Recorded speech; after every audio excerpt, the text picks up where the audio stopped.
right, we're here to talk about Rise of Skywalker. My name is Eric. I'm Alex. My name is Steven. And these are our thoughts on the film. We have not talked about it. We have not had a chance to discuss it at all. Just came out of the theater, came home in silence. And I want to point out this is a record for us. We usually, the second the film's done, we've already said our opinions in a matter of minutes. This is the longest we've ever gone. The pressure has been building up. By the way, it is Saturday, December 21st, just to put a timestamp on this. It is 10 p.m., so we are all in our 10 p.m. state of mind. Why the hell are we still not talking about it? It's still stressing me out. I'm actually going to make us hold off on talking about it for a second more. I just want to go around very quickly and get your guys' thoughts and opinions on episode 7 and 8 before we jump into episode 9 here. So yeah, we got to set up some context. So I'm going to cut you off exactly at the 90-second mark. All right. Give your thoughts very quickly on episode 7 and then episode 8. All right. Go. Okay, so episode 7, I anticipated like crazy. When I saw it, loved the new characters, loved the story. I felt the nostalgia, but I also felt it was doing something new. Great film, would watch it again endlessly. Episode 8, what the hell happened? I mean, this is the first time I actually had my jaw dropped and I said, okay, why'd you do that? That's interesting. But and why? I remember seeing it with you, and you were sort of like positive coming out of it. Like you felt okay. Yeah, I generally it was basically, when will the gas run out the movie? That's how I saw it. There were great things in there, but then they got confused and I got scared. And now my thoughts are, it was fine, maybe, perhaps. No shit. Oh God. All right, that was torturous for you, and I'm sorry I had to make you go through that. Steven, let's get your thoughts fast. Yeah, episode 7, Force Awakens, I enjoyed it a lot, actually. Definitely, as a lot of people have complained about, a lot of kind of familiar Star Wars tropes and elements, but I felt like, aside from a few things that were copied too much from the original trilogy, they generally did a good enough job of kind of, refreshing the franchise a bit. Yeah. And there were certain questions that the movie brought up that I was looking forward to seeing addressed in the sequels. And then the sequel came around in the form of The Last Jedi, and I'm not going to go into too much detail on this just because there's already so many freaking analysis videos talking about what went wrong in The Last Jedi, but yeah, in general, the movie there were a few things I liked in it for sure. I mean, I like the relationship that they were developing between Kylo Ren and Rey. Same here, and I like what they did with them communicating and being connected. That was actually something I loved from the Last Jedi. Yeah. I will say. Exactly, but in general, a lot of that movie, left something like didn't land well with me, and kind of in a lot of ways it almost killed some of the hype that the first movie had created in me and made me less interested in the sequel. Right. But again, I mean, if you want more details, there's not much new I can say about that movie that hasn't already been discussed in the 100 analysis videos of it already floating around online. Absolutely. Eric, what did you think about the last? I think I'm pretty much on the same page as you guys. I think Force Awakens was a great movie. Yeah, it was pretty much. When you really look at it, there's a lot of familiar beats between that and A New Hope, but I still thought like the emotional arc of and the new characters are all likable. Mm-hmm. Everything just felt kind of good by the end of the movie. Mm-hmm. It's just like when you go back and think on it, you're like, oh, okay, yeah, there's some problems I had with it. Last Jedi, I came out of the theaters kind of liking it. And I think it's like one of those movies that the more you sit on it and you think, you're like, well, yeah, but what was the point of that? What was the point of the whole Finn thing? No one really had that much to do or anything interesting to do, per se, with the exception of the Rey and Kylo Ren storyline. Right. So, I'm pretty much on the same page as you guys. So now we're going to get into our discussion of Episode 9.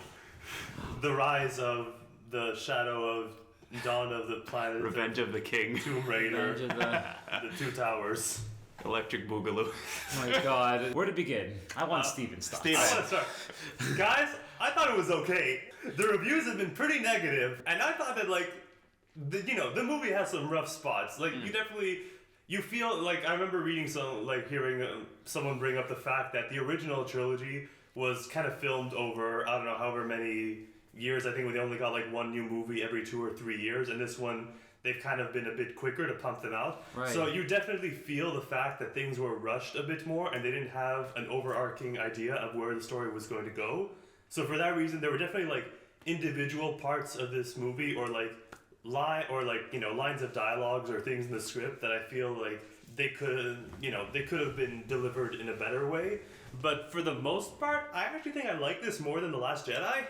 Yeah, I'm gonna agree with you on that. I was really surprised going into the movie, because the movie's sitting at I think a 55-ish percentage on Rotten Tomatoes. I think I think as of late 58%. I checked today actually. Might have changed. And by comparison, The Last Jedi, which we all are not super, which is a movie that none of us are really happy with, is at something like 90% on Rotten Tomatoes. Yeah.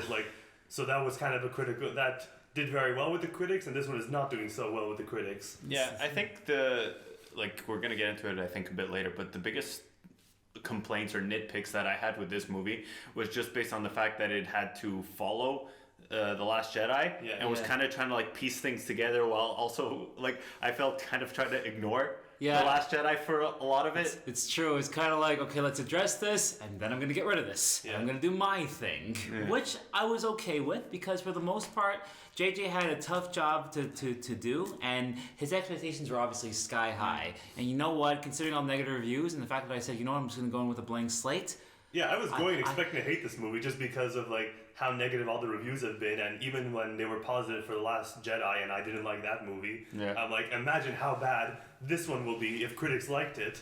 I was waiting for the other shoe to drop the whole time. Where do they do the thing that makes them get to a 58% on Rotten Tomatoes? And it never really came. There were a couple little speed bumps that I raised an eyebrow and I'm like, okay, that's stupid. That doesn't make sense. Yeah, me too. But on the whole, I thought the narrative makes sense. Characters kind of go where you want them to go. That's right. In terms of the story. It didn't feel like it was ripping off the other Star Wars movies. No, it felt like a different story, but still in the Star Wars universe. Exactly. They introduced new worlds. All the characters were true to themselves. I don't know. I was so happy with that. I was like, oh my god. I was gonna say, see Ryan Johnson, you can break you can deviate from the formula without just messing everything up. Yeah. Exactly. Yeah, I think kind of my hot summary take is this trilogy I think would have been so much better if J.J. Abrams had done the whole thing, because you could clearly see from this movie that he actually did have as much as they say that they didn't really have a plan of an overarching trilogy when they made The Force Awakens. Yeah. You could totally see from how he handled certain plot lines in this one that he already had an idea of where he would have wanted things to go. Agreed. 100%. And I just feel like the weakest parts of this movie, I feel like the movie is so held back by the fact that he kind of needed to, right the ship after Ryan Johnson made some controversial decisions as far as the way the narrative was going to go. And can you imagine if, I think it's Gareth Edwards, if he was meant to take over this next picture? Oh yeah, oh my god, it would have been a completely different film. It would have been 3 different movies, 3 different directors. The story would have been all over the place. At least I feel with J.J. Abrams coming back, it felt like there was a good tonal consistency between Episode 7 and Episode 9. Yes. Yeah. And what's great is the jokes felt natural. The jokes were a bit better, and there were definitely better jokes in this one than the last. Yeah. They leaned a lot more on C-3PO for the jokes I found this time around. Yeah, C-3PO is very prominent in this movie. Yeah, but I was I kind of missed him. So seeing him be a little bit funny, kind of like in the old. What happened to his red arm that he randomly had in Episode 7? I know. I was gonna ask myself the same question. It's gold now. I'm like, did they spray paint or did they find something? somewhere? It's as if they were planning to make that a small subplot of some kind, and they forgot about it. But yeah, I mean that's the least important part of this movie. But yeah, there's weird. Just do the George Lucas thing of go back and retroactively change your. Yeah, exactly. We're gonna go back and edit these movies to make them more cohesive. Yeah, they just delete all of them. Yeah, exactly. Oh, where did it go? We kept the Ray stuff and exactly. Still talking to each other shirtless and everything. we still gotta have that. No, we're gonna CGI a shirt on him. It's gonna be one hell of a shirt then, my god. There you go. When they re-release these movies in 30 years, they're just gonna release 2 Star Wars movies and stitch together the Rey and Kylo Ren scenes from Last Jedi. So we have those bridge the movies. So what you're saying is they're both going to be as long as The Irishman now. Oh god. Each 3.5 hours each. That's that what you're telling me? For those of you listening in the future, The Irishman was a movie directed by an old guy called Martin Scorsese, who makes a lot of gangster movies. It was on Netflix, which is a service that no longer exists after Disney streaming services and Amazon streaming services drove everyone out of business. We for one support our Disney overlords. Bow down. Thank you very, very much for your many Pixar, Disney, Netflix theme. Yes, Disney Flix, Disney Netflix.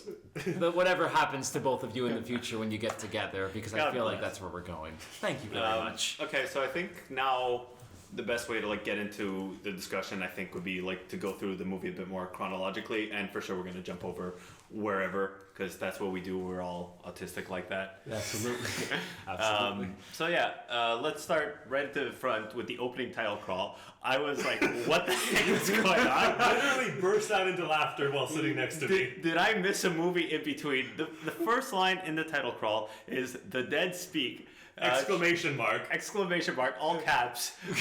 Emperor Palpatine has been heard over a radio chatter. I'm like, from where? Where did he come from? They literally brought him back to life between the in between movies off screen. Like he just made a radio broadcast. Like, ooh, watch out, guys! I'm out there. Like this is the exact spot where I'm like, Rian Johnson should not have done that second movie, because like this is the part where you start to like plant the seeds for Palpatine and like that whole part of the story. Exactly. Absolutely. Yeah, I mean, if J.J. Abrams had the second movie and he originally didn't plan to bring in Palpatine, but yeah, you plant the seeds of Palpatine earlier. You don't you don't technically introduce him in between movies in a galactic radio broadcast. It's like it's the most random thing I've ever heard. It's true. It caught me by surprise too, especially the exclamation mark in all caps. It's kind of like they were speaking to our generation so well at that point. Yeah, they should have put an emoji in the title. Oh, big time! I probably would have done. I would have totally dug that actually. Like, oh my God, there's a winky face coming at me. Thank you, JJ. Capital O. Yeah, no, it felt, I mean, the whole title crawl introducing what happened almost felt like I was watching some kind of like, cartoon from the 80s that Star Wars takes influence from, where it's just like, ooh, all these wacky things are happening. Will our heroes be able to save the day? Yeah, I don't know.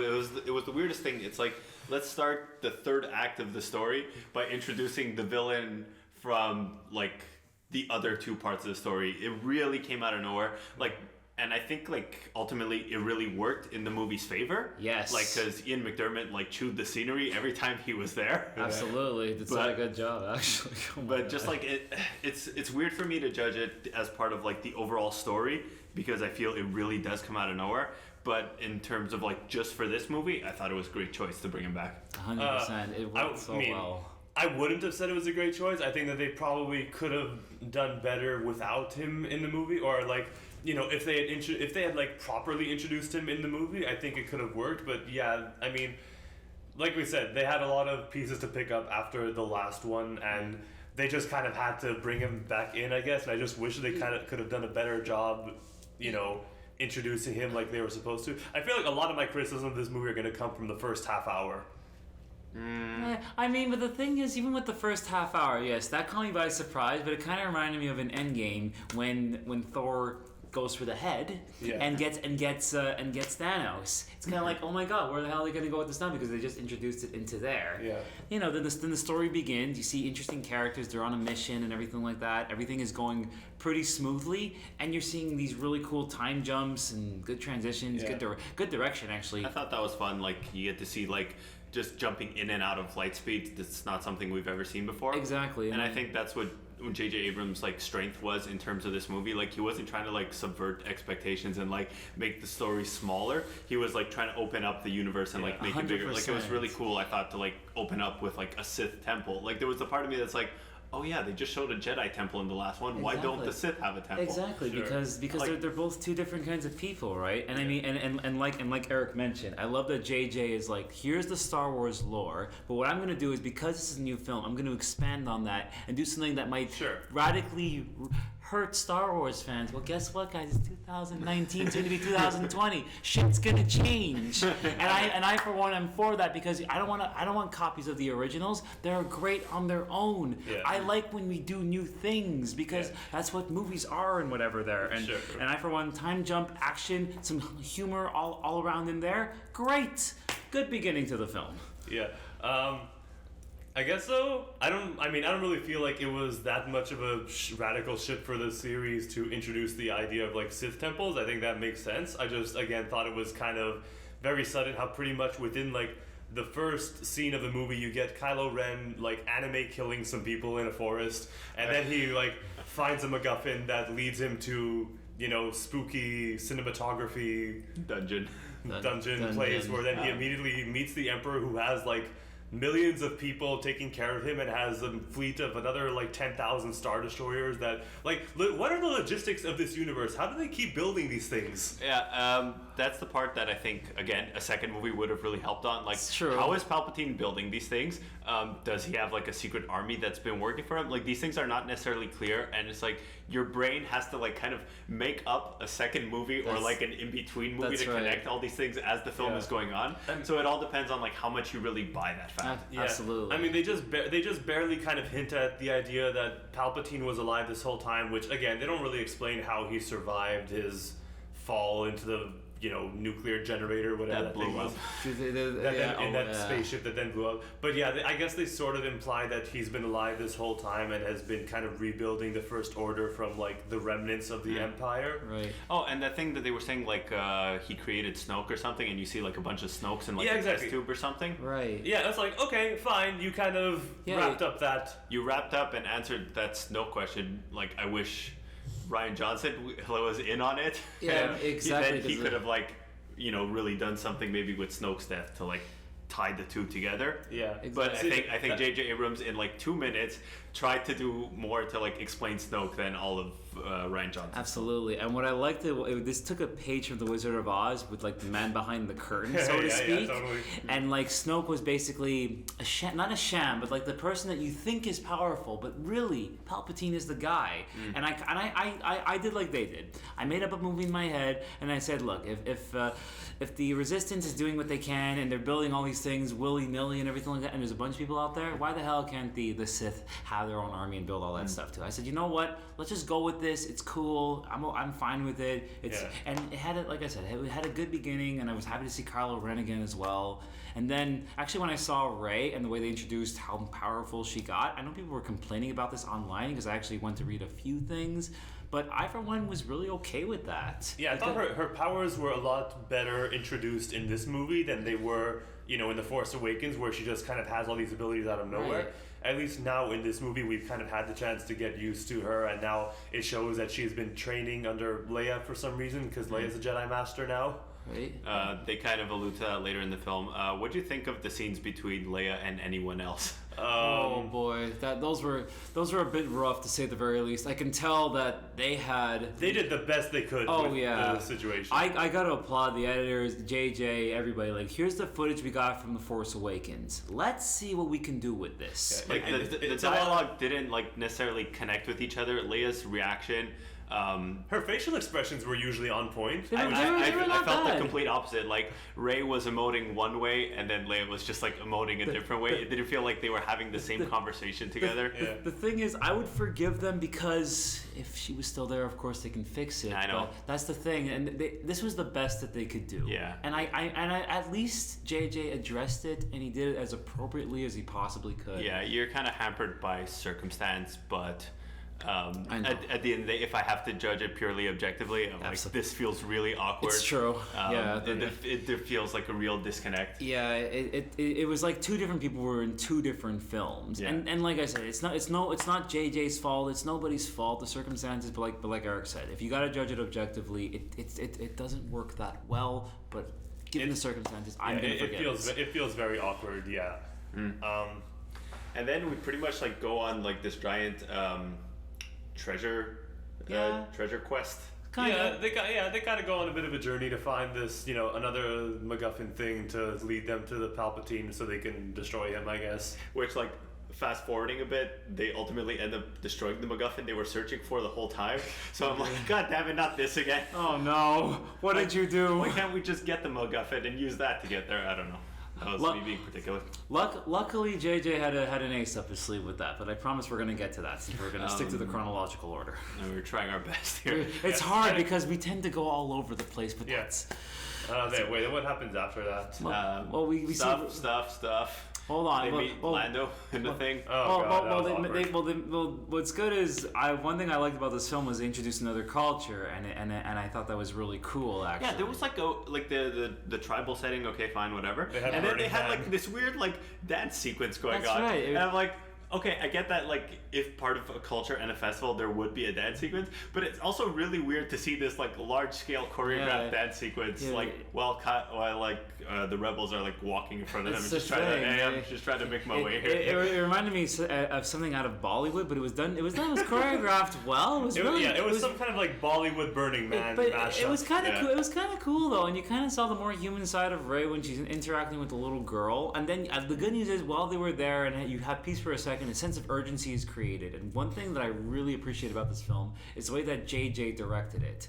He directed it the way he directed Mission Impossible 3 and the way he wanted Mission Impossible Fallout to go, since he still produces those films. He likes to make sure that all these cuts are really quick and you always felt like you're an adrenaline rush because the sense of danger was always there. Yeah. I actually always felt it. Yeah, like it was like the pacing in the hands of a lesser director, this would feel like really frenetic and really all over the place. Yeah, but it was like just at the right tempo that I'm like, okay, we're moving fast, but like everything still feels like it's given the appropriate weight and like absolutely. Okay, I'm sort of gonna disagree with you there because the thought that kept popping into my head during that first half hour of the movie, where they're just rushing through lots of things, trying to explain, like set up a lot of things and explain a lot of things, was basically like if you've ever seen, like some videos on YouTube that they take from movies, and they will chop up the scene of the movie in such a way to get around like copyright restrictions so that they don't get flagged for having the exact same scene on YouTube, but basically they'll just take out like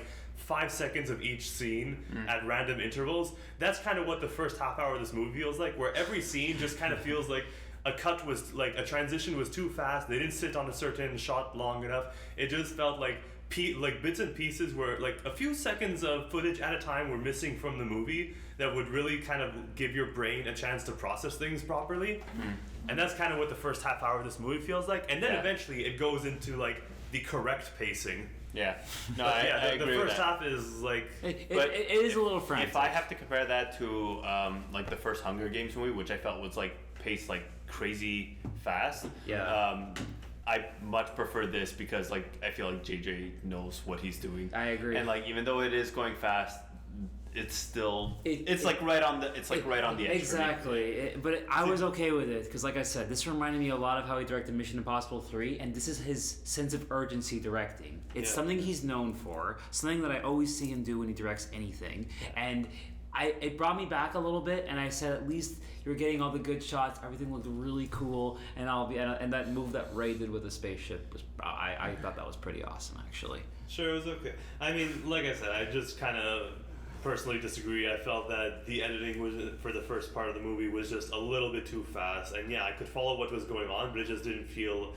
Like I said, it just didn't feel like moments were given enough time to land. So then we get to a point where we meet Lando. Right. Oh wait, there's a hilarious scene where they foreshadow like they're walking through the festival and foreshadowing like, oh, be careful, the First Order might have spies like searching this festival, and it's like, okay, we gotta watch out.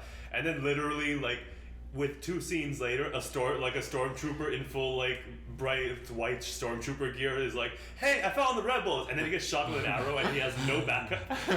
And it just like raises up so many questions in my head of, oh well, that guy was being really stealthy, like walking around this festival in full military uniform and then shouting out about resistance to nobody. Like these are the stupid moments I'm like, okay, I'm twinging a little bit, but like you just excuse it in your mind. Yeah. I did. I'm not gonna lie. Not that I forgot about it. I liked the scene, but I kind of just said whatever, and then I moved on. Exactly. Like, you know, the movie is very fast paced, so when it makes mistakes like that, you notice them, but then things move on and you get onto another thing. But that's kind of what I was referring to in my opening monologue, where I was talking about how this movie has some rough patches that feel like, if they didn't have to deal with kind of, retconning a lot of The Last Jedi, or with having to pump these movies out on such a quick schedule, probably those things would have been smoothed out in rewrites a lot, but unfortunately we get some rough scenes like that.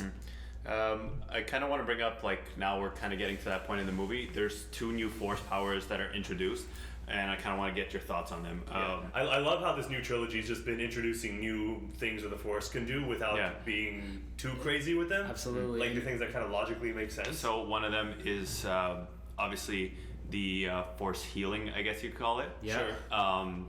Kind of feels like it comes out of nowhere, but it also feels like it fits within the universe. So, yeah, of course Rey could do that. Yeah. I thought that was and pretty especially cool. like I know we like to pretend the prequels don't exist anymore in this new sequel trilogy, but yeah, how Palpatine, talked about how the Force could be used to stop people from dying, and that's kind of what Rey's doing there. That's exactly so it. We've brought this up. This Like has been if you brought up before. if you really think about what Palpatine said and you want to give that comment merit from episode 3, like maybe how Darth Plagueis kept himself alive, he just kept sucking like the force energy from other Jedis or like random people. So that finally explains that, maybe. Sure. Yeah, actually. And then the other one that I think will definitely be a bit more divisive online and in the community is the force connection between Kylo Ren and Rey. That was already introduced in The Last Jedi, which was probably the best thing, the best idea of The Last Jedi. But let's had. face it was leaned on a lot more heavily in this film. Yeah, like it was used like 5+ times. That's true. Yeah, I'm okay with that. Like, I thought it was a really cool... Including the way they're able to just take items from each other, even though they're completely separate. That one took me out of nowhere because I was actually going through The Last Jedi in my mind at that moment. I said, did they do that in the last film? They did, though. What did they send over?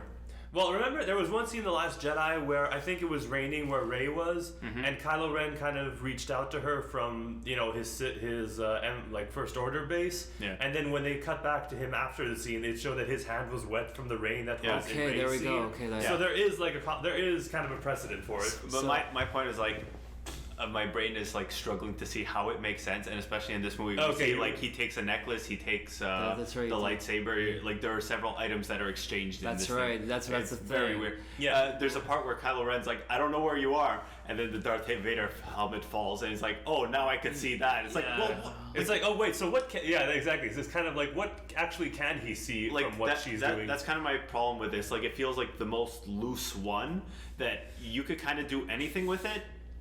I don't know. I feel like the rules of it are kind of consistent, where you can sort of like. It seems to be that you can kind of transfer again. It doesn't really make sense how apparently the Force can be used to transport matter across time and space. Right. That part's a little shaky, but if you accept that premise, I feel like they use it in a consistent way, where it's always like some object that's right next to them that can kind of shift from one space to the other. Hang on, I have something about what they can see because it happened in this film.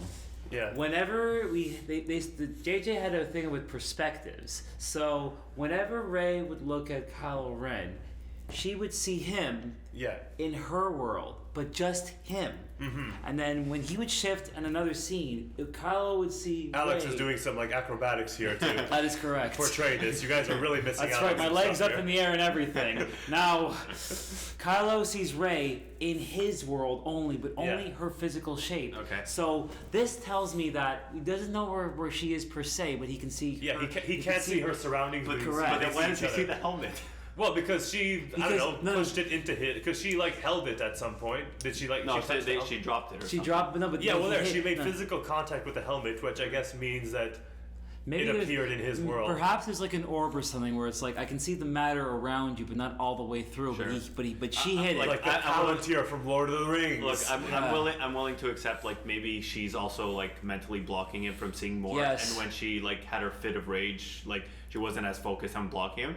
But my point is like there has to be a lot more excuses made to explain this force power Right. versus like the force life-giving thing. What's good about this thing though is there's not really any rules. So what we can do is we can almost come up with our own rules based on what we've seen with what JJ and Ryan Johnson have done with this thing. Yeah, I feel again maybe it doesn't really make sense that the Force can be used to transport matter, but I feel like the internal consistency of the of the ability in the movies is solid. Yeah, Yes.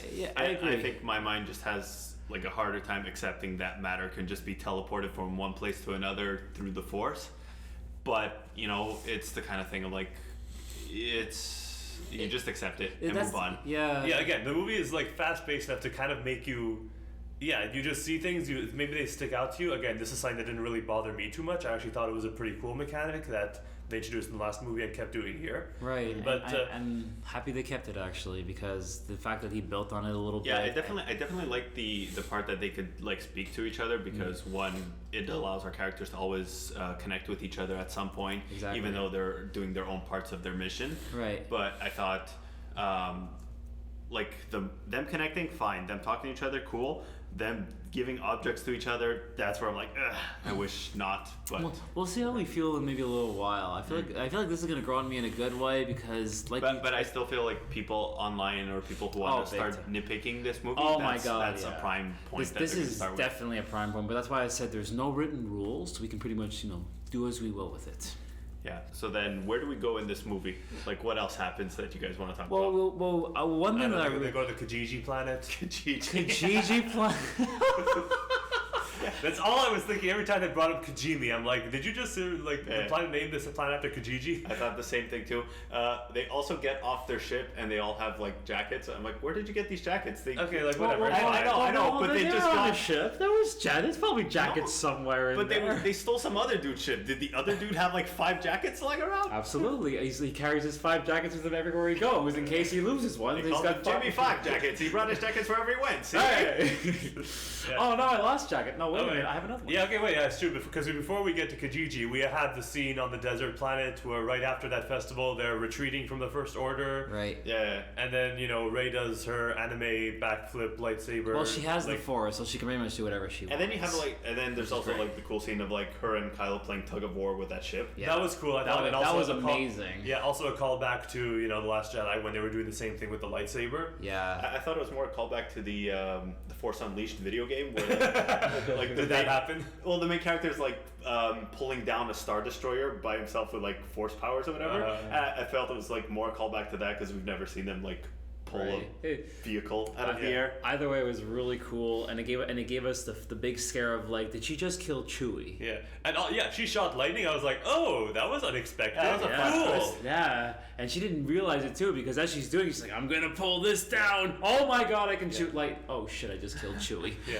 Oh my But god. not really. Chewie's fine, guys. And then I found it funny how the very next scene is like, God, Chewie was on the other ship. He's fine. It's like, wait, did you guys lose track of the ship that Chewie was on? Like, he was in your sights one scene ago. And also the guys who arrest Chewie, like, do they not say, "Oh, let's just climb this cliff and go see if there's anyone else"? No, we'll just take him and head out. He's alone, guys. We're done here. There's definitely nobody else here because we only saw Chewie leave something. We don't want to look up. And he's the type to go adventuring alone. That's right, Yeah. with his little gun and everything. Yeah. We don't look Yeah. up. We're stormtroopers. We look down. Sure, this is one of those things where, again, rough patches in the movie that could have been smoothed over with some, another few revisions to the script where, again, just to kind of give you a cheap scare, they make it look like Chewie died and then reveal, like, oh no, he was on some other transport Yeah, that nobody saw. in the next I scene. figured like immediately he wasn't dead because the scene was really given no weight. Yeah. And if you're gonna kill Chewbacca, like such There- a long-standing character, you're gonna spend more than a couple minutes on it. Absolutely, but I'm not gonna lie. When it happened, my heart did skip a beat because there has been a thing in movies where we're not gonna give much weight to these death scenes to Okay. kind of surprise the hell out of the audience. I kind of thought it was one of those Yeah. things at one point. Yeah. Then, after that scene, Oh, they leave and Kylo kind of lets them go, even though he's been trying to hunt down Rey all this time. But And he's, He's a very like pacifist hunter. It's like, yeah, I'm gonna get you, but like at my pace. I don't Yeah. yeah, wanna. exactly. I'll get It's to you at some like- point. And by the way, check out my new helmet. It's got a lot of red lines on it. this is good. This is a new toy now. I haven't. Okay, so like they fast forward, they go to the Kijiji planet, right? I haven't looked this up, but the little guy who was like messing around with C-3PO, like the alien creature, Yeah. whatever. Right. He sounded like he had the Minions voice. I don't know if he was like that voice actor. You suspect that the Baba Daba Whatever his name is. I don't know. Baba Daba. I You- like Baba Daba. I want him to call. You, I want thi- to call yeah, him that. you think Yabba Dabba Doo was voiced by the Minions? It sounded like it, and he had like a bunch of cute one-liners, which is very similar to the way that like the Minions all interact with each other. So I don't know. Absolutely. That's my theory without like actually looking it up. Yeah, the movie's being cute and funny, but it's not like in a way that's overbearing. Oh yeah, no, he was very good actually. Like talking about the humor, I felt like it was a lot more sarcastic in this movie. Yeah. Where the other, I want to say episode 7 and 8 were a bit more like I don't know, goofy. Yeah, Goofy more wa- like Marvel Disney humor. Yeah. Right, but still good though, because that's how we got Harrison Ford to say, "That's not how the Force works." But that line I like, and that line's in tone with the character. But there was Yes. there was the line in episode 8 at the beginning where Poe's talking to the Star Destroyer, like, "Can you hit me now? Can you hit me now?" And they just kept like going back and forth with that. And I'm like, this seems like so childish, like even for this character, like it just feels weird. It felt Yeah. weird. The humor in this sat with me a bit better. It was really good. No, and it wasn't too like altogether serious humor. What's good is they spread it out appropriately, Yeah. and it didn't feel forced Yeah. or off. That's you know what- forced. You know what the key. You know what I think the key is. You know what I think the key is. The humor in this movie wasn't used to like undermine serious moments the way it's used in a lot of like Disney Marvel movies. Yeah. That's right. Where they never seem to want movies to get too serious, so they'll kind of like cut a serious moment with a joke. That doesn't happen in this movie. This was like just done like these are the characters, they have a sense of humor, it was done appropriately, and everything always felt, like I said, sense of urgency and serious, which, you know what, great.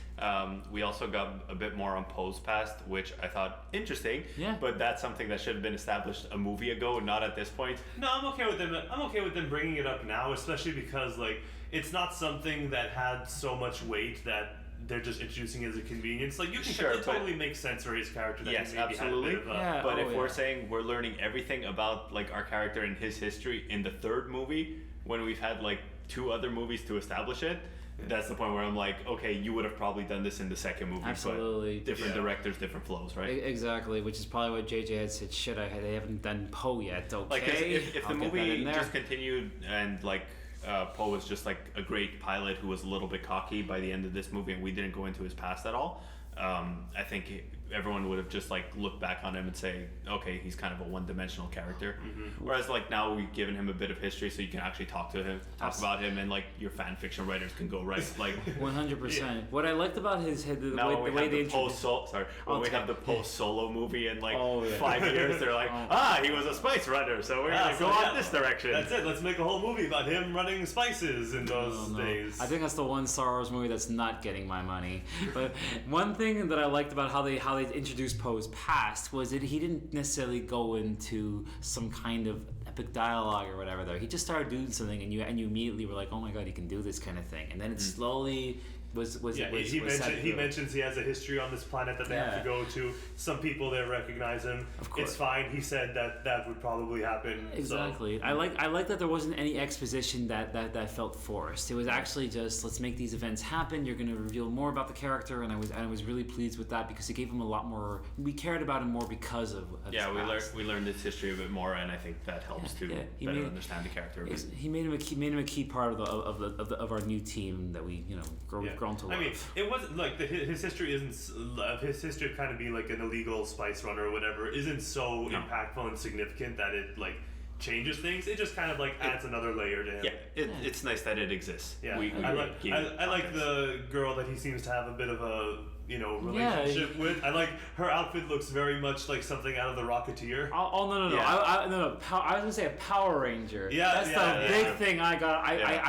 The second I saw her, I actually said, "Go Power Rangers!" And I was like, she definitely has Power Ranger vibes. Oh my god, yeah. But honestly, you don't see her much, but she was introduced well enough. And I really did like their chemistry, especially like once the war finishes at the end. Like Poe gives her a look, like you want to kiss, and she just like walks away. It's like, oh no, you don't. We're done here. That was a perfect moment of like just acting off of facial chemistry. That's right. It was very nice, and you don't see her much, but like I said, you immediately start to care about her because you felt this person's history. And you know what, this movie, and here's another place where this movie does so much better than Last Jedi, because this movie introduces these random side characters as they go through their journey, and they all kind of feel like they are used appropriately, like they're not given more importance than they need, as opposed to The Last Jedi that introduces Rose kind of out of nowhere and makes her this like central character who then follows our main gang around. It was almost everyone hates her. Like staying on Rose for a second, it was almost awkward how they kind of like pushed her back in this movie. I know, like we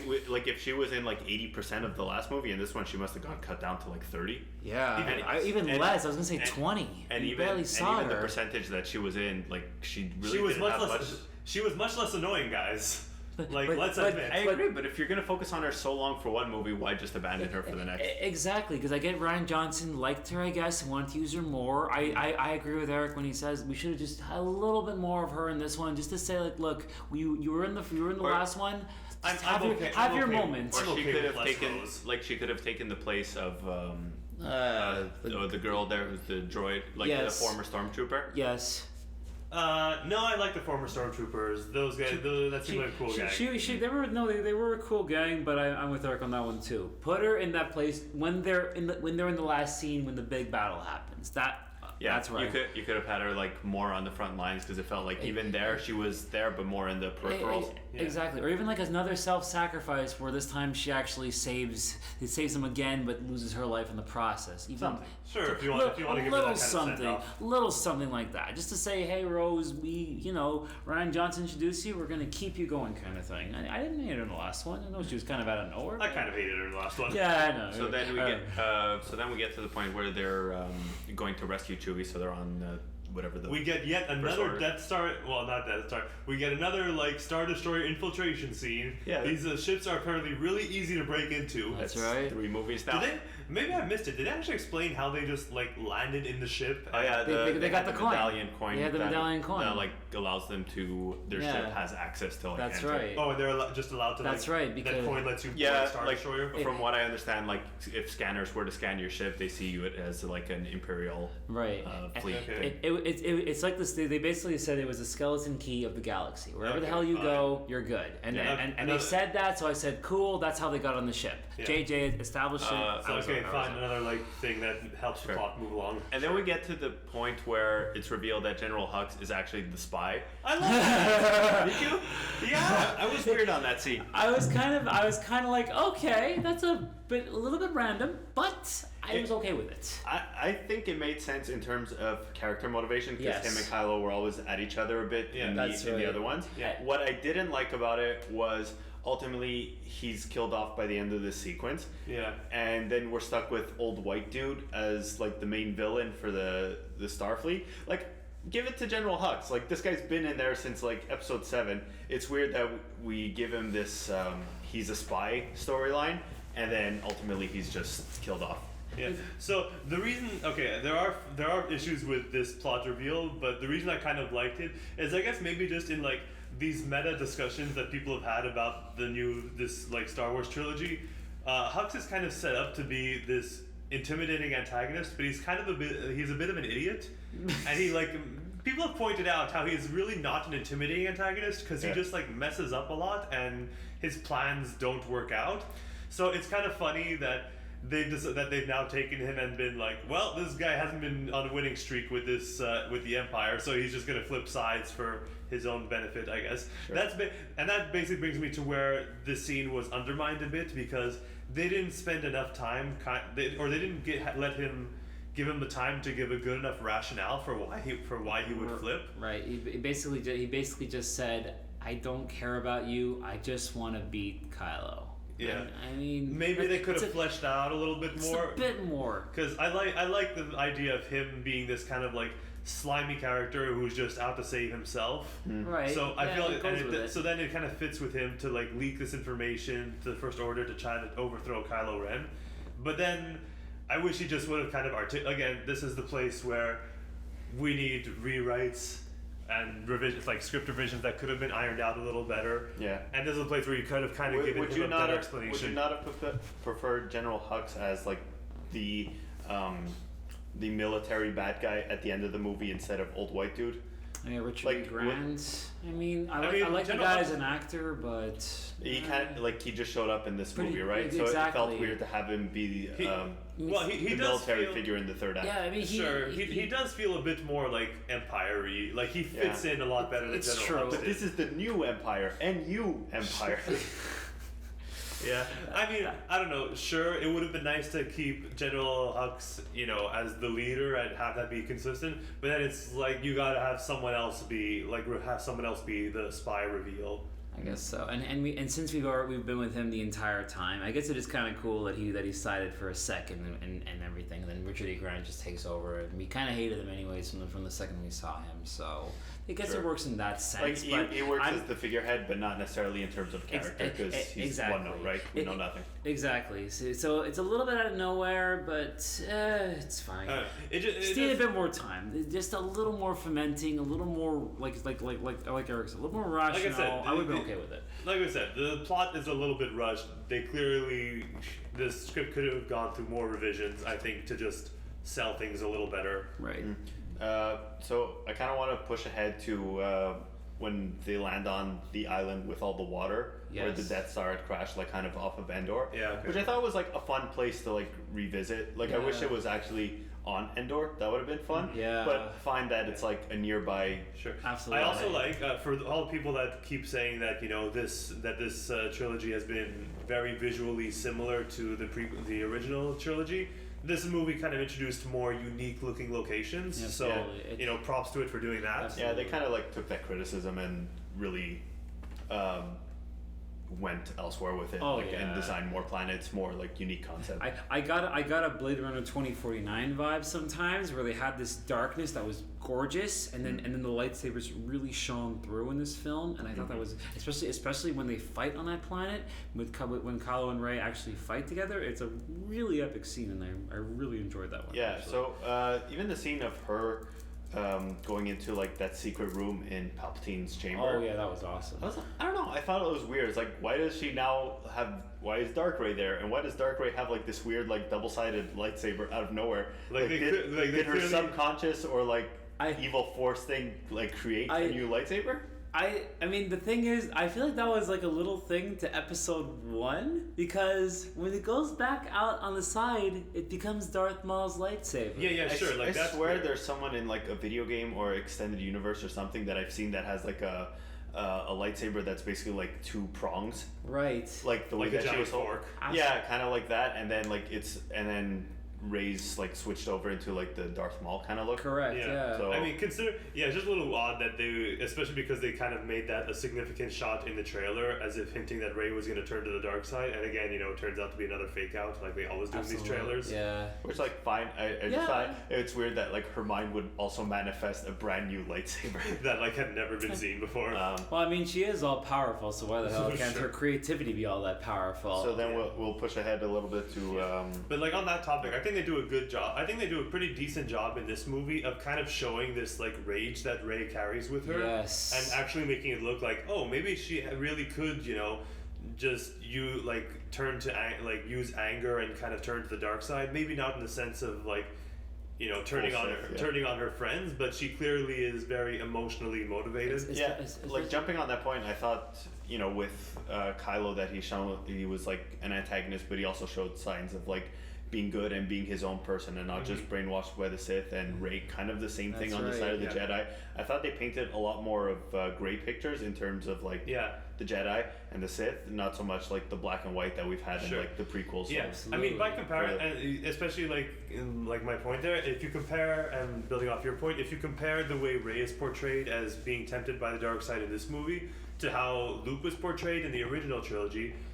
They keep saying that Luke was in danger of turning to the dark side if he killed Darth Vader, but Luke shows almost no signs of any negative thoughts in those movies. So I always thought it was kind of silly how they kept trying to build it up that Luke would turn to the dark side in those movies, like that was a threat. Whereas with Rey, you do actually see that kind of darkness in her. Yeah, both with like the Force lightning, and with how like angry she is as she kind of hunts down Kylo Ren. I agree that like all the seeds were planted there, but it's the weird character thing of like Rey is overall a good person. If she kills Palpatine or like does something slightly evil, he probably had it coming. Like he had it coming. She's not the worst person in the world. That's like someone who needs to be gone. But this is like an overarching Star Wars criticism that this has been going on forever. Yeah, this is just the way that Star Wars looks at morality, where it's like even if you kill like a bad person, you automatically turn to the dark side, and I don't know what that means. Like, does that mean that if Luke had killed Darth Vader, he automatically would have become the new emperor or something. Well, like that's kind of something that they alluded to at the end of this movie, where if Rey would have killed Palpatine, then Palpatine's energy would be absorbed into her. Right. So I'm like, okay, so maybe like dark force energy would enter you, and your brain and mind would start to function that way. Correct, yeah. So that how it finally explains your turn to the dark side will be complete. Yeah, It's kind of a ceremony thing. Exactly. Exactly. I mean, at this point in the movie with Rey and Kylo's confrontation, that hadn't been established yet. But I am glad that they kind of offered that rationale at the end of the movie when Rey does confront Palpatine to kind of finally explain what people keep talking about when they say like, "Oh, you can't strike people down in anger or you're going to turn to the dark side." Exactly. So maybe that finally kind of explains that. It also explored like an identity crisis. When you're in that, you don't know where to turn, and sometimes if something seems tempting, whether it's the good or bad, as it's pointed out in the Star Wars film, this is what you see with Rey, and I like that, like they just mentioned, you see it on both the bad and good side, and that no matter where you come from, it is ultimately you who gets to choose your identity, and they did such a good job of establishing that. And I was very, very like incredible. Very, very. Yeah. You know, I just want to like push ahead because we're getting a bit long here, but there. So then we get to the scene of Rey and Kylo Ren fighting on the remains of the Death Star. I thought it was a pretty cool scene. In terms of like, oh, it's a fun new setting that we haven't had battle before, and you also saw them like dodging the waves and everything. But the choreograph itself like wasn't particularly memorable. No, it wasn't. It was very, very one note, I would say. But like I said before, there was a new kind of cinematography where you have the waves, they're dodging them, and you have these lightsabers really shining through. So even though the choreography wasn't memorable, I still felt the weight of each hit, and even the way Rey held her lightsaber, I felt that was they all kept switching to like Force Unleashed style. That was pretty cool. That was very nice. It's very weird because like there's the part and of they me, both do it. There's the part of me that likes the weight of something like Luke versus Darth Vader in like the original trilogy, right. And also like Rey versus Kylo in Episode 7.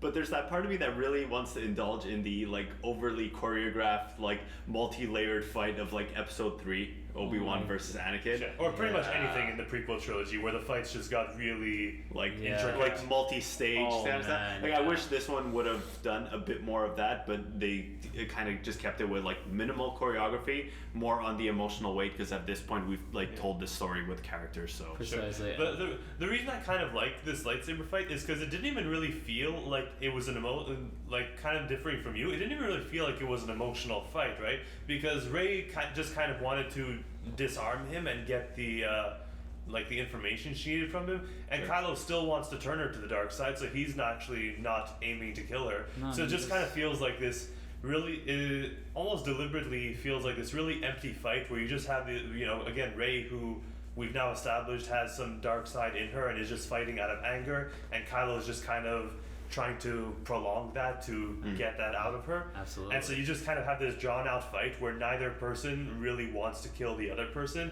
but they're just fighting because they're stuck in this situation where they kind of have to fight. And eventually, the fight just sort of ends without like exactly. the fight just sort of ends. Essentially, Rey kills Kylo Ren, and out comes Ben. Yeah, it's that was kind of weird. Of like, okay, so we have to get Leia out because we don't have any more scenes with her. We can't finish the movie with her. Leia basically Leia's like, I have to go now, back on her home base, and lies down and thinks really hard about Ben, and basically just says his name, and of course it draws him off guard because his mom is suddenly talking to him, and then like Rey just like ends up stabbing him out, right? Yeah. So I don't know. It was, again, if you have to judge it objectively, it was like really weirdly done. Yeah. But considering the circumstances, good job. Just because of like the fact that Carrie Fisher's no longer alive, the scene, were very limited in terms of how they could portray that scene. Yeah. Exactly. So, they used what they had, and they did the best they could, and considering like they said, the circumstances. Well done. And then, as you say, like there's definitely a turn where Kylo gets stabbed, Rey revives him and runs off, and then from that point on, presumably he tells her the Emperor's location off screen. Right. And then presumably from that point on, he's no longer Kylo Ren. He's back to Ben, and we get the cameo from our man, Harrison Ford. Harrison. I don't know why we're pronouncing it like that. Because in the movie Bruno, is like my exclusive interview with Harrison Ford. Can't forget. I like that Harrison Ford actually seems to have grown his hair out longer than when he was in The Force Awakens. Like his ghost has been aging. Exactly. He's like, I'm still cool. I'm still growing out my hair because look how awesome Like, it is. not at that my I'm age. surprised to see him, but I'm surprised Harrison Ford would agree to come back because it doesn't seem like he's Yeah. He seems so over this. Yeah. he's over Star Wars, and like especially the way that it's the fandom has like affected his life. I'm sure he's like, I don't care. Like I'm moving on with my life. Exactly. Like I'm an actor. Yeah, but the fact that he even came in there, it was like like Eric said, I was surprised. I'm like, what the hell is he doing And here? then they just basically mirrored the scene of when Kylo Ren ended up stabbing him in episode Yeah, 7. that was nice. But yeah, that was actually really cool. That's like mirroring done right, and Yeah. I just wish it would have been kind of a little more apparent in the second one. But you know what? It was really well done. Yeah, and then he ends up throwing his lightsaber away, which like I get symbolism wise. Yeah, But that's a useful tool. That's a useful tool. That's You the need that. thing. Yeah, you don't just throw those away. Oh, and then what is Rey's reaction of like I'm leaving with Kylo Ren's ship and I'm gonna go smash it on Luke's planet, set everything on fire, and just live as a hermit. Meanwhile, she knows Palpatine's army is growing. Yeah. I think it was just she pulled a Luke because that's where it's ultimately going to come to the last line of the film. She's like, the Resistance will figure this one out now. Exactly. I'm done with this. Like Luke was. She was kind of having the same character arc as Luke supposedly had from episodes 6 to 7. And then we get Luke's cameo in the movie. Right. Yay! Which I don't know why I felt it was like really hilarious. Me- There was just Really? something about the way he just like popped into the screen. Me It's too. Like, I'm here now. Me too. What and the are you way, doing? And the way he catches a lightsaber, I literally pointed my finger up in the air and I wanted to kind of ask the movie a question about like where the hell did this come from? It kind of got Well, me to know. Yoda literally summoned lightning in the last one, so again, we're all just having to accept these new Fair things enough. the Force can do. That's fine. This was the one thing I don't know why. This is the one I almost wanted to get up and say, this will "Oh, bug you." yeah, this is the one that bugs me." But ultimately, I was okay with it. I think there was just something like very obvious about like the fake CGI around him giving him Yeah. the glow or something. Like there was just something about it, like the way that he was introduced, like really was funny to me. Yeah. And I think it was very much like everyone kind of knew he was going to be in the movie. They didn't Yes. confirm Yeah, it, but of everyone course. knew. Yeah, and yeah, you're kind of I just figured it waiting out. for the obligatory Luke scene where he inspires her to move on Yeah. to come in. And of course, it comes at the most opportune time when we're about to have a second lightsaber destroyed. Yeah. We can't destroy all these lightsabers. We have Exactly. no more lightsabers. Exactly. So Ryan Johnson ruined the story. JJ wanted to kill the lightsabers. This is the thing that was the most concerning.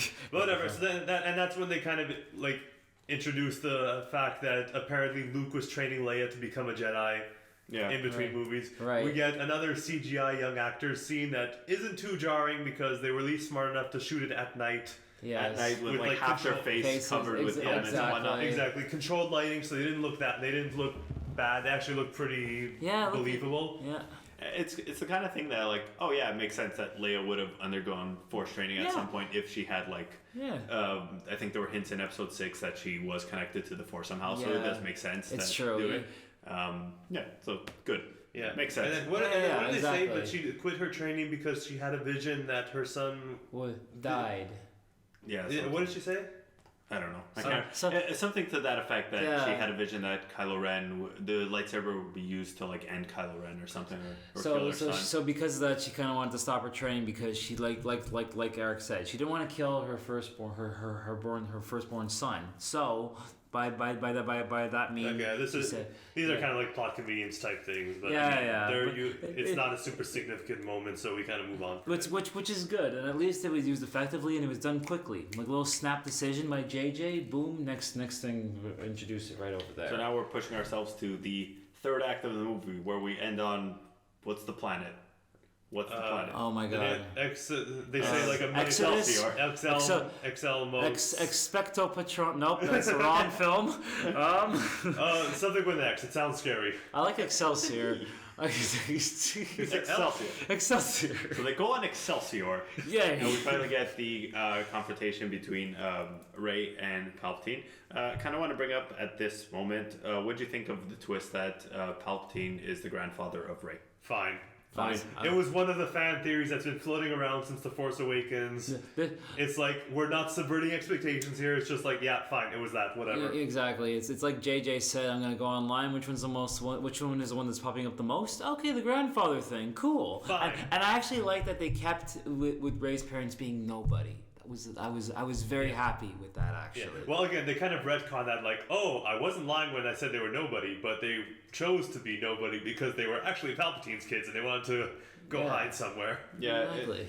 it's weird. So technically, they're nobody in the sense of they don't matter, but they're descendants of someone who matters. So. Exactly, but they pretty much said, even though I'm from this was the first sign of identity. I'm from this, but I don't want to associate myself with this because I am a person and I can choose what I want. What I did really like is, again, like talking about how we blurred the lines a bit. Yeah. You have Kylo Ren, who's the descendant of the Skywalkers and ends up turning to the dark side. Right. And we have Rey, who's the descendant of Palpatine and ends up turning to the light side. Absolutely. So it's kind of also sending that message. Yeah, of sure. like, We marry them a lot. Yeah. Yeah, and again, this is like kind of what I was saying before about how JJ says that he doesn't have like a plan, an overarching plan for the trilogy, but clearly like there are directions that, like based on what he set up in The Force Awakens, there are kind of like logical endpoints to the questions that he brought up, and this is just kind of an example of that, where it works out that Rey is his granddaughter. It's like fine. I'm sure at some point Disney's gonna make a movie about Palpatine's kids trying to run away from him, and then I don't think so. I feel like that's too one note, and it wouldn't be as interesting as they think it's gonna be. As if that would stop the.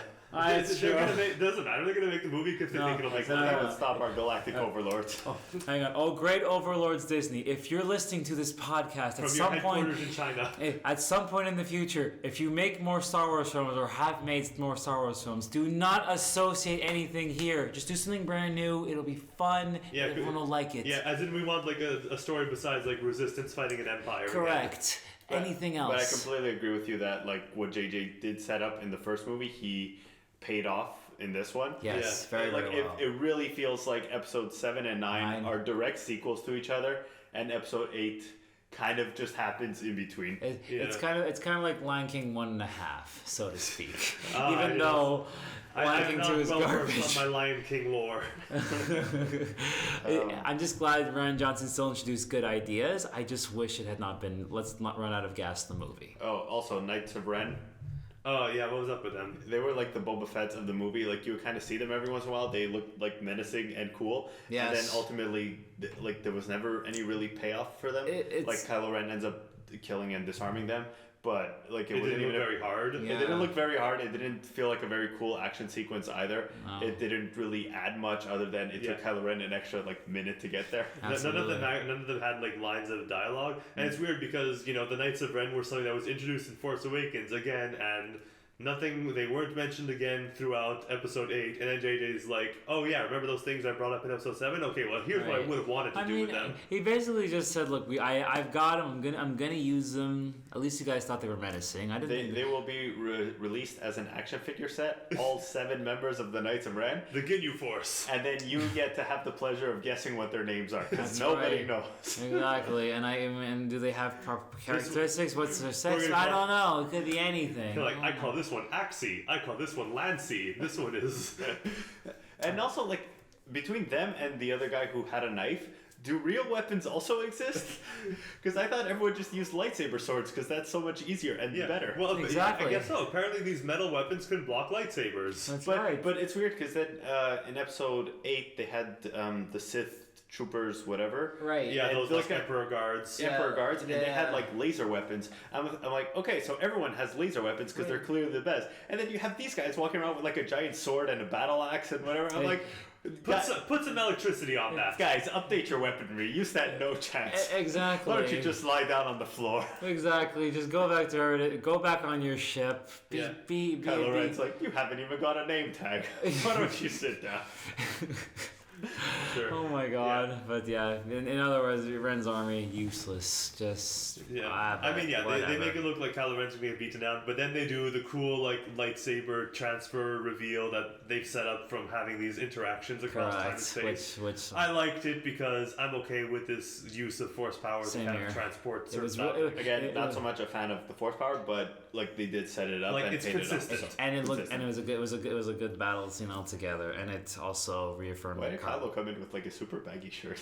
I think that's what he was wearing under his armor the entire time. Yeah, or because something. he still had the hole. Exactly. It's like, I'm pretty sure your armor would also be helpful in this situation. I guess he really wanted to strip his identity, unlike in the second one where we just saw how swole he was. But this one just hit it all with his nice baggy shirt over Ben his. swole.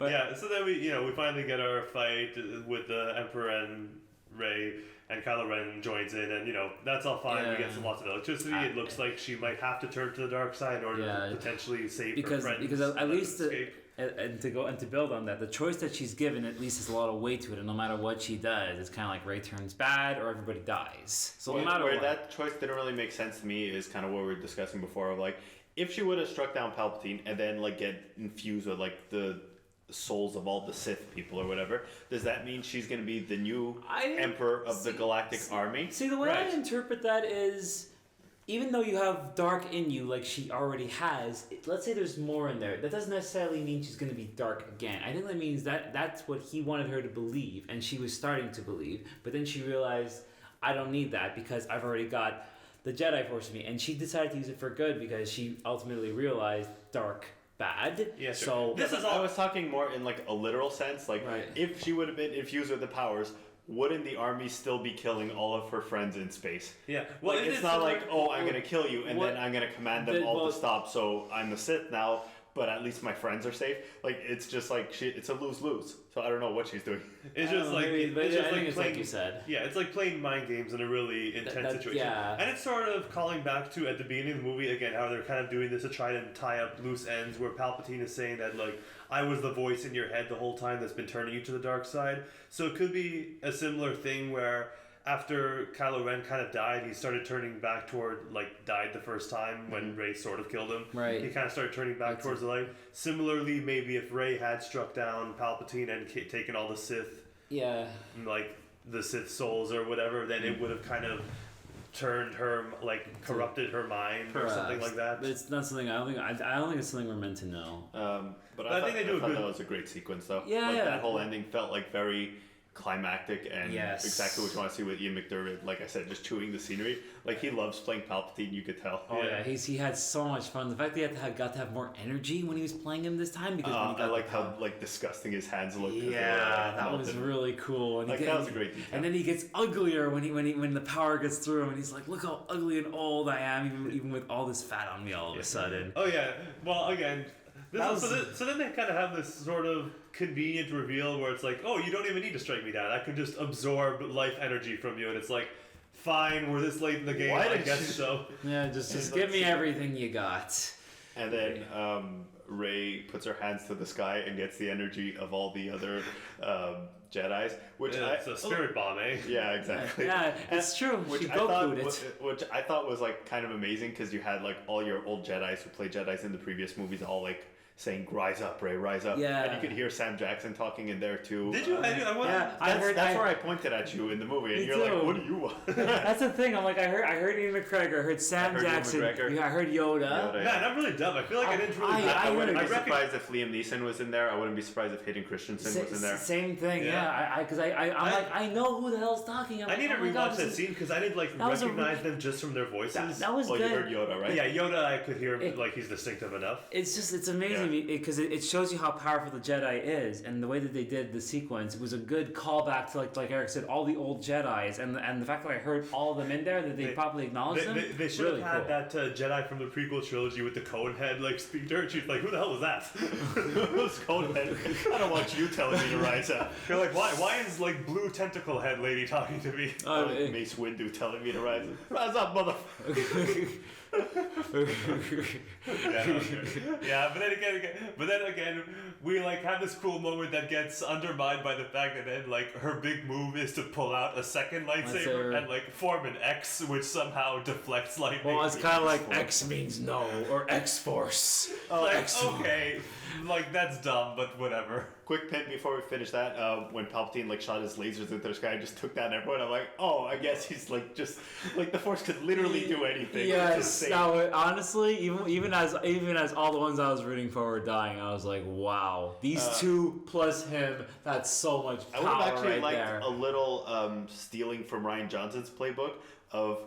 You turn the entire theater silent, and you just have like a crackle of like thunder or lightning or something like that. Yes. Oh, like with a light speed jump. Yeah. Exactly that, and like everything just starts falling from the sky. That was one of the better parts of Last Jedi. I have to admit. For sure. That was really memorable, and that actually like hit me. It's true. Yeah.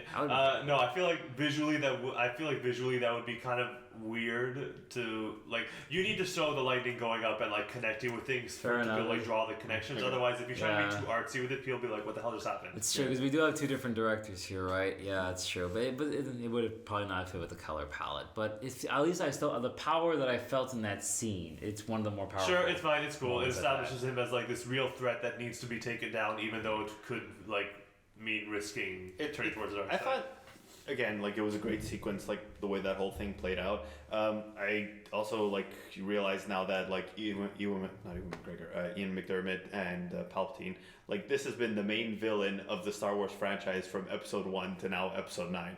Well, no, it's been the main villain from episodes 1 through 6, and then episode 9. Like, there's been no hint of let's not forget, there's been no hint. No, but he was manipulating Snoke. That's right. They said it. They said it. The man behind the curtain, he did it all. Yeah, Kyron's dying. That was me, Bond. It was me.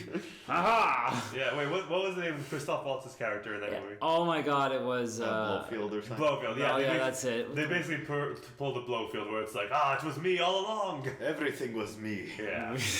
Yeah, but I do like. I don't know. I like the consistency. There's the part of me that's like, oh, it's a bit lazy that we're still on the same villain. Yeah. Like after 9 movies, but the consistency of him still being like the Grand Sith Lord. Yeah, exactly. The correct way to go would be to have him still be Snoke, but then reveal that Snoke is a clone of Palpatine of some sort. They kind of could still just let him do that stuff without having to call back. I mean, they kind of did that, but at the same time, Ryan Johnson ruined it. Ryan Johnson killed him, so we can't do that anymore. Steve. So this is not so much Rise of Skywalker review as much as it is an Attack of Ryan Johnson review.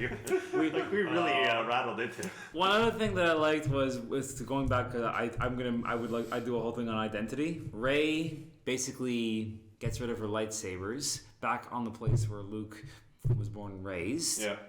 And then it was a very good full circle thing. Exactly. Yeah. And she basically has this new lightsaber to introduce a new color, but this is her lightsaber. Yeah, I really like.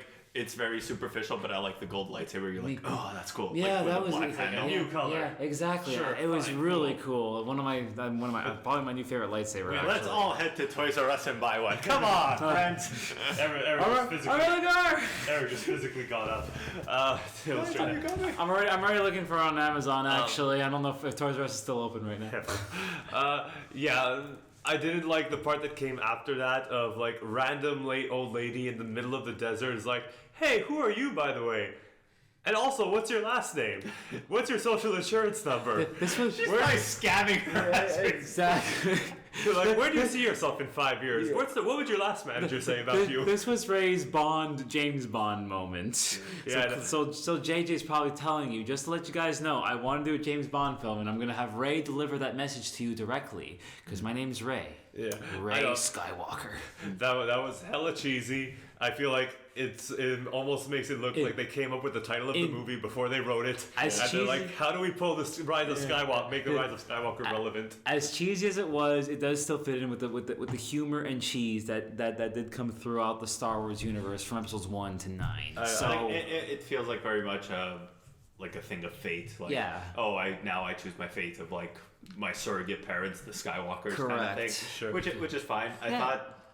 There was a part of me that was like, oh, maybe the Rise of Skywalker is literally just because this is maybe more Ben's story and his like Yeah, me too. redemption. At one point, I was saying the same thing. Like maybe that's what we're gonna game for the title, and then it's like no, it's literally this. It's like this it's one just- like tacked on scene at the exactly. end. You know, but in a sense, you can almost say that the Rise of Skywalker could be the both of them, Sure. because technically Yeah. he left the dark side, got back to the good side, got back to the resistance, and Rey almost got to the dark side, and then was saved ultimately by the Jedi. Do you know if Daisy Ridley has signed on for more movies? No, I don't at the I moment. have to imagine everyone's contract was for 3 movies. Yeah. But I wouldn't be surprised if she ends up showing up in the next 5-10 years for Yeah, because the next part. exactly, because they totally leave it open for more movies. And it's kind of the thing of like, okay, we've put all the Skywalker stuff to bed. Palpatine is like so officially dead right now. You can't Yeah, it's use him true. again. Yeah. The Empire and that kind of stuff. It It's feels gone. very dead. If we're doing like Please tell a new story. if we're doing like another continuation in like the mainline franchise, it might not be Skywalker related, but Well, they would still follow Rey, I think. I think it would follow Rey or Rey's descendants at that point. And 100%, at least yeah. they would go in a direction with that, and maybe not necessarily against like a whole galactic war. Maybe it'll just be like a smaller scale personal Absolutely, story. or it might be like some sort of new disagreement that creates two new sides. And maybe this one could be like you don't know which side to root for because you can keep them openly objective. I kind of It's weird like because that idea. in our history and what we understand about the Star Wars franchise, like it's always been about like the Siths versus the Jedi, good versus evil, right? That's right. Sure. So now it's kind of like, okay, Well, now it's more the- of a Skywalker story than anything else. Yeah, Right. and if now the dark side is like completely dead, even though it's kind of what it was supposed to be in Episode 6. Like, where do you go from here? How do you That's bring right. it? Wh- So- Which is kind of why I like the idea of a blurred lines fight, where you don't really know who to root for. Yeah, and you because kind that- of divide. You kind of have a divide, but a good divide because you don't know which. Everyone's Yeah. gonna have a side. I kind of like that idea. Because you don't want Star Wars to do another like Rebels versus Empire type Exactly. of story. That's Yeah, been we're that, 9 episodes of it. We don't need 10. So I think overall, I think we all enjoyed it. Yeah. Surprisingly, like going into it where we were like, okay, let's try and be cautiously optimistic. I think we all came out of there like with a lot more to like than just Yeah. like. I was not even cautiously optimistic. No, I you- was like, this is going to be a train wreck. I'm going to have a lot of fun trashing this afterwards Yeah. because of like the disaster that this franchise has been on. But no, overall, like I kind of enjoyed it. As you heard, there's lots of places where we can nitpick individual parts of it, and some rewrites could have smoothed things out, but there weren't any moments as bad. Like one of my top worst Star Wars moments was in The Last Jedi when Leia gets blown into space and then Force pulls herself back into the ship and then survives. Like nothing was so bad as that where I was basically wanted to call out, what the hell, that's BS in the theater. Like Yeah. there were, like we said, there's things that could have been smoothed out, but nothing like took Yeah. me out of the movie that Exactly. badly. Overall, it was consistent. It felt like the Force Awakens, which we all, as you all heard before, we enjoyed very, very much. And I'm happy that JJ kind of reeled the franchise back in. He stuck the landing way better than I expected, considering all the negative press I read about this film. I wish this movie could have been like the better version of this movie that it probably could have been if we didn't have to deal with either retconning The Last Jedi or following up The Last Jedi. Like, if it had just been JJ the whole time, it probably would have Or been... Ryan Johnson the whole time. It's true. Yeah. Maybe we would have liked just his straight vision that he had if he had done all 3 films. You know what? Maybe Yeah, if we just had but- one director take all 3 of the movies and have a consistent vision from beginning to end, we would have ended up with a much stronger trilogy. Unfortunately, we had like lots of ups and downs throughout this trilogy, and they kind of had to make the best of it. Yeah. And it turned out okay. I wish things could have been better. But I think if nothing else, that's a lesson that Disney should learn moving forward. Like if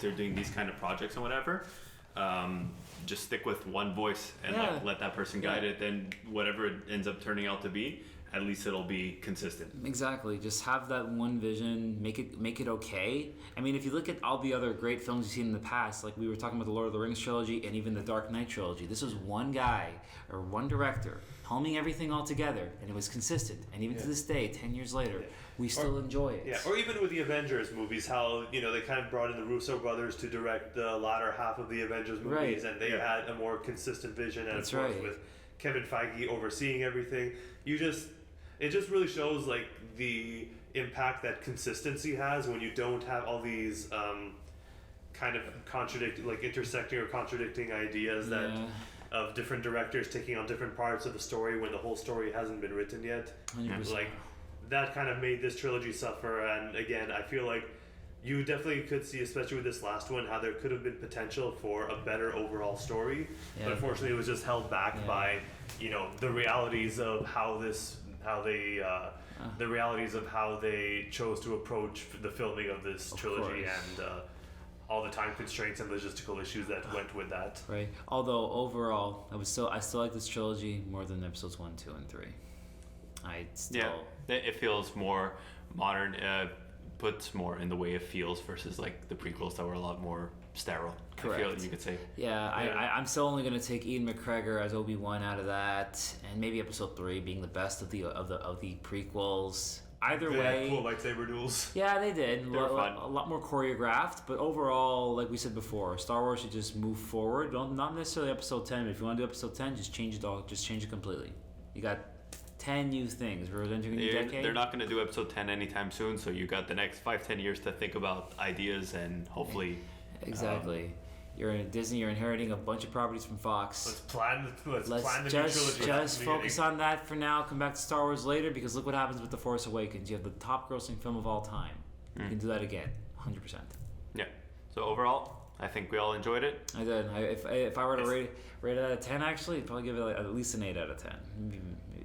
I'd probably give it like, you know, maybe a high 6, low 7 kind of thing. I mean, there are issues that I can't ignore that are kind of technically a bit sloppy, but I don't think it's a bad movie. I think the flaws in it are very tolerable at the worst. Yeah, and I think even with repeat viewings, we're not going to hate this movie over time. I think we're going to consistently just enjoy it. I mean, disclaimer, I didn't think The Last Jedi was too bad the first time I saw it, and then the more I thought about it, the more I hated it. This movie, who knows? Maybe the same thing will happen. I'm going to go online, watch some more analysis videos, and then I'll be convinced that I was actually wrong, and this movie is actually terrible. Yeah, I think I sit in between the both of you. That I think the flaws are there, but overall, like, Star Wars is something of a special franchise, and it's not like you can have a bunch of good action movies, but there's nothing that feels as special as Star Wars. Great. So even though there are flaws, it's an experience like no other. It is. I want to thank everyone for listening through this hour-plus discussion of Star Wars. Nobody is still here.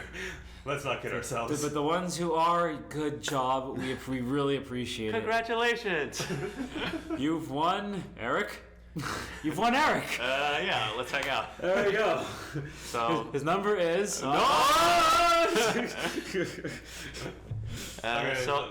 signing out. I'm Eric. I'm Alex. I'm Eric. Are you? Steven, sorry. And remember, I bet my Wookiee.